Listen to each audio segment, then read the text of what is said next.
Un'altra giornata di marziale entusiasmo delle genti venete intorno al duce.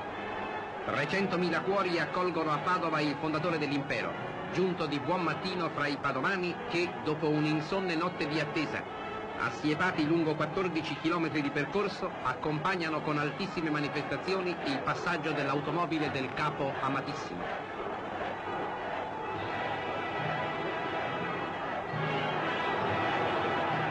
La città nuova con via Emanuele Filiberto e piazza Spalato, gli imponenti palazzi e le strade ampie e decorose ricavate nella vecchia città appaiono agli occhi del duce imbandierate e gremite di popolo.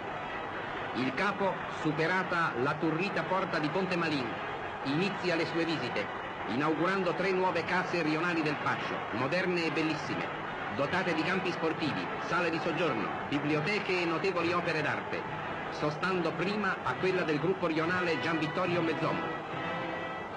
Quindi, attraversata la via Euganea, a quella che si intitola a Emilio Cappellozza, il martire giovinetto caduto a Padova per mano sovversiva. Anche qui la visita è rapidissima e dalla riviera Paleocapa fino a via Diaz sono ora le donne fasciste. 25.000 operaie e massaie rurali a far scorta d'onore al duce. Il capo giunge così a via Giordano Bruno per inaugurare la sede del gruppo rionale Nicola Bonservizi, bellissima costruzione in cotto dominata da un'alta torre rotonda rostrata e circondata da campi sportivi dove il duce assiste ad un assalto di scherma e a danze ginniche.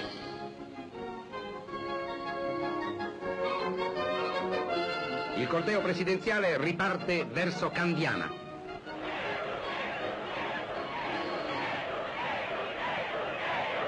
Il duce si reca ora in quello che fu il regno dei Casoni, dove il fascismo ha cancellato il passato e redento tutta una gente laboriosa e fedele, per la quale nel solo borgo Littorio sono state costruite 28 case che contengono 52 abitazioni, ed ogni casa gode di 800 metri quadrati di terreno, per 3/4 sistemato ad orto e per 1/4 a giardino.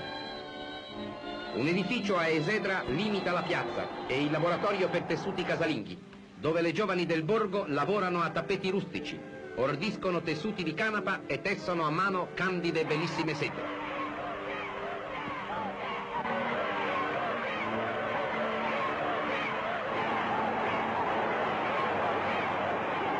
Nella piazza di Candiana, che rigurgita di popolo acclamante, sorgono la Casa del Fascio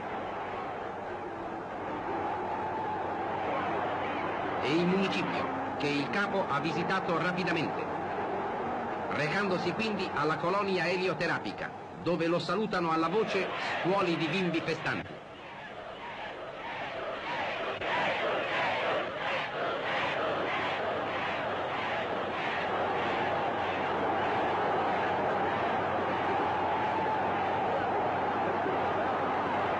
La folla lo stringe ancora in un cerchio di appassionato fervore mentre ripercorre lo spiazzo, ed il coro osannante lo accompagna fino all'immenso prato della valle, dove raggiungerà il diapason esplodendo dal cuore di 300.000 camicie nere, operai e contadini, tutto un popolo guerriero adunato per ascoltare la parola del capo.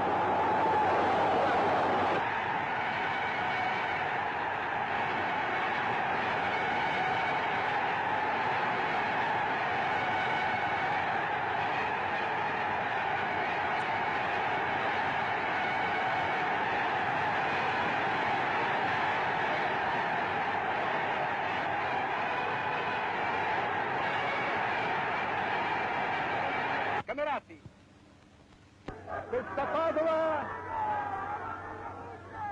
che mi ha oggi presentato le forze del regime in uno schieramento che io posso chiamare senza retorica semplicemente formidabile,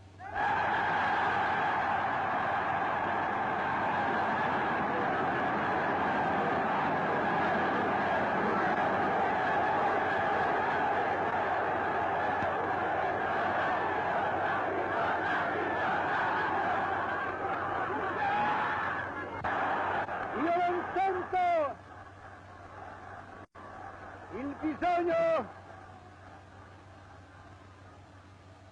di mortificare il popolo italiano raccomandandogli di mantenere anche nei prossimi giorni l'imperturbabile calma di cui ha dato sin qui prova.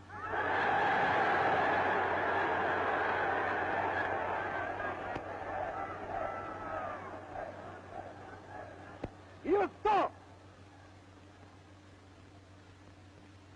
che ognuno di voi e tutti voi siete pronti a qualsiasi evento.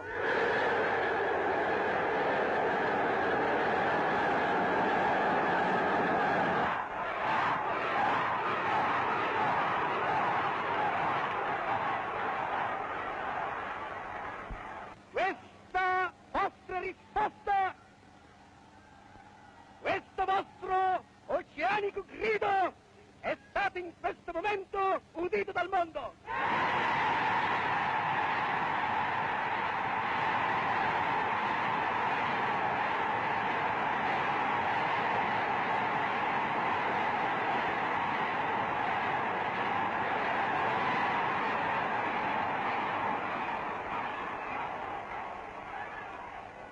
E con voi ha risposto l'intero popolo italiano.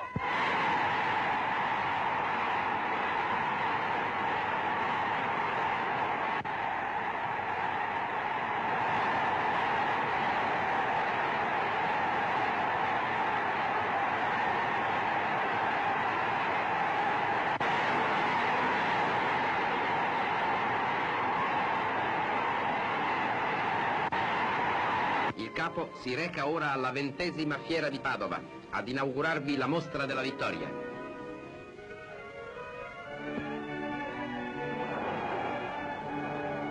Il blocco compatto delle masse di tutte le rappresentanze del fascismo e della guerra, del popolo rurale e dell'operaio industriale, con labari e vessilli, lo acclama all'ingresso della mostra, che si apre con una visione dell'arma aeronautica. Il capo ha voluto poi visitare vari altri reparti di questa edizione della fiera particolarmente dedicata all'autarchia.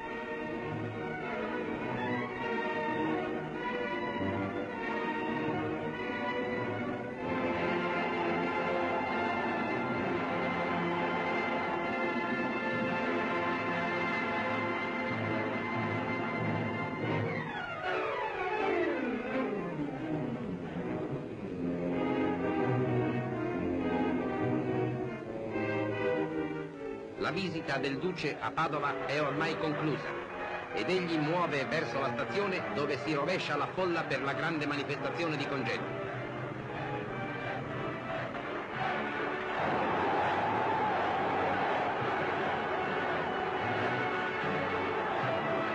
Ora il Duce va verso Belluno e sosta a Conegliano Veneto.